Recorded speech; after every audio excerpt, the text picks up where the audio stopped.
Hi welcome to village Siri cooking. ఈ ఛానల్ని ఆదరించిన ప్రతి ఒక్కరికి మా హృదయపూర్వక నమస్కారములు.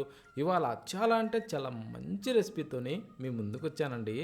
చాలా అంటే చాలా బాగుందండి. ఒక్కసారి ఈ విధంగా ఈ దొండకాయలతో ఫ్రై చేసామంటే టేస్ట్ మాత్రం సూపర్ అండి. ఇలా ఈ టైప్లో ఫ్రై చేసి ఒక్కసారి టేస్ట్ చూసిన ఎవరైనా సరే ఎప్పుడు దొండకాయ తెచ్చినా ఈ టైప్లోనే ఖచ్చితంగా చేసుకుని తింటారండి. ఈ విధంగా చేస్తే మాత్రం ఇంటిల్లపాదికి ఖచ్చితంగా నచ్చి తీరుతుంది. అంత బాగుంది ఈ దొండకాయ ఫ్రై. దీన్ని ఎలా చేస్తే ఇంత మంచి రుచి వచ్చిందో ఒక్కసారి మన కిచెన్లోకి వెళ్ళి చూద్దామా. దాని గురించి మనం ఇప్పుడు ఫ్రెష్ అయిన దొండకాయలు తీసుకోవాలండి. ఆ దొండకాయలు కూడా మంచి పాకంలో ఉండే కాయలు తీసుకోవాలి.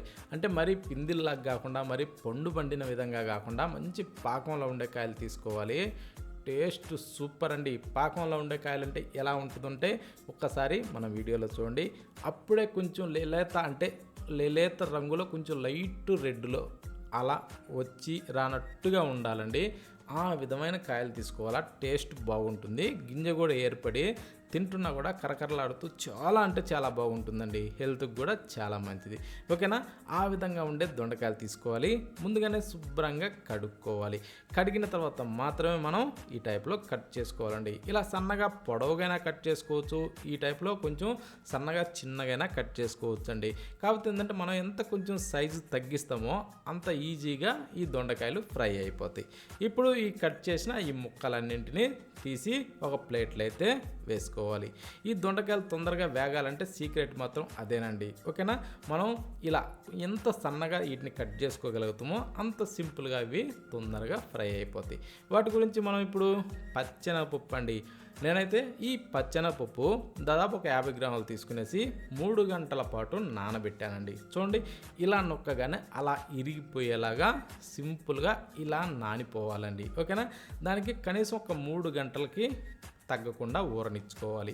మనం కూర చేస్తామనగా ఒక 3 గంటల ముందే నానబెట్టి రెడీ చేసి పెట్టుకొని ఇంకా వేరే పనులన్నీ చేసుకొని దీన్ని తయారు చేసుకోవచ్చు. ఇప్పుడు స్టవ్ మీద నీళ్ళ బౌల్ పెట్టి ఆ నీటిలో ఈ శనగపప్పును వేసి ఒక 5-6 నిమిషాల పాటు ఇలా బాగా మనం ఉడకనిచ్చుకోవాలండి. ఓకేనా. ఇలా ఉడికితే చాలండి. అంటే ఇప్పుడు ఈ పప్పు ఎంత మాత్రం ఉడికిందన్నది మనం చూద్దామా.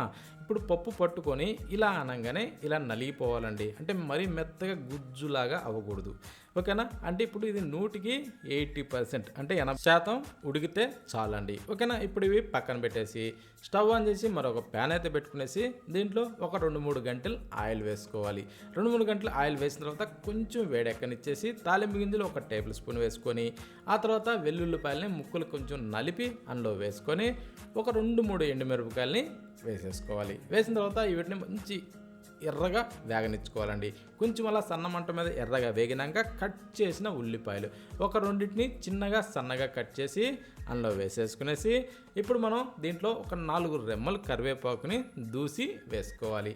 ఈ కరివేపాకు కూడా మంచి వాసన వచ్చేది చూసి వేయండి. ఫ్లేవర్తోని టేస్టు స్మెల్ రెండు బాగుంటాయి. ఓకేనా. ఇప్పుడు వీటిని ఈ టైప్లో మెత్తబడనివ్వాలండి. ఈ విధంగా కొంచెం కలర్ మారనిచ్చి అంటే మరీ ఎర్రగా ఈ గోల్డెన్ బ్రౌన్ కలర్ కాకుండా ఈ టైప్లో కొంచెం ఒక మాదిరిగా రావాలి.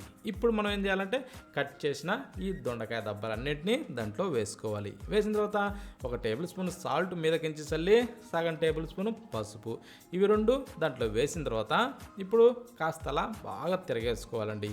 ప్రతి ఒక్క ముక్క కూడా ఈ సాల్ట్ ఈ పసుపు అన్నది అన్నిటికీ అప్లై అవ్వాలి. ఆ టైప్లో కలుపుకునేసి మూత పెట్టి ఒక 4-6 నిమిషాలు ఇలా బాగా వీటిని మగ్గనివ్వాలి. ఈ ఉప్పు పసుపు ఎప్పుడైతే వేసినామో అది ఆ దెబ్బ సింపుల్గా మెత్తబడిపోయి ఇలా మాగిపోద్దండి. ఓకేనా. ఈ విధంగా వీటిని వేగనిచ్చుకునేసి ఇప్పుడు మనం ఇందాక ఏదైతే బాయిల్ చేసుకున్నామో ఆ పప్పు అంటే శనగపప్పు అండి. ఆ పచ్చెనగపప్పు ఉడికించుకున్న దాన్ని ఇలా నీరు లేకుండా రెడీ చేసుకునేసి ఆ పప్పుని దీంట్లో వేసుకొని ఇప్పుడు దీన్ని ఇలా బాగా తిరిగేసుకోవాలి. అప్పుడు మనం స్టవ్ మీద నుంచి దించినప్పుడే ఆ పప్పుని కొంచెం నీళ్లు వంచేసి బాగా ఒక నెట్టు లాంటి జాలి దాంట్లో వేసేసుకునేసి ఆరబెట్టుకోవాలి. ఇప్పుడు ఆ పప్పుని ఇందులో వేసి కొంచెం నీరు పీల్చుకున్న తర్వాత అప్పుడు కారం వేయాలండి. అంటే మనం ఇలా కొంచెం ఫ్రై చేసినప్పుడు ఆ నీరు అన్నది పీల్చుకుంటుంది.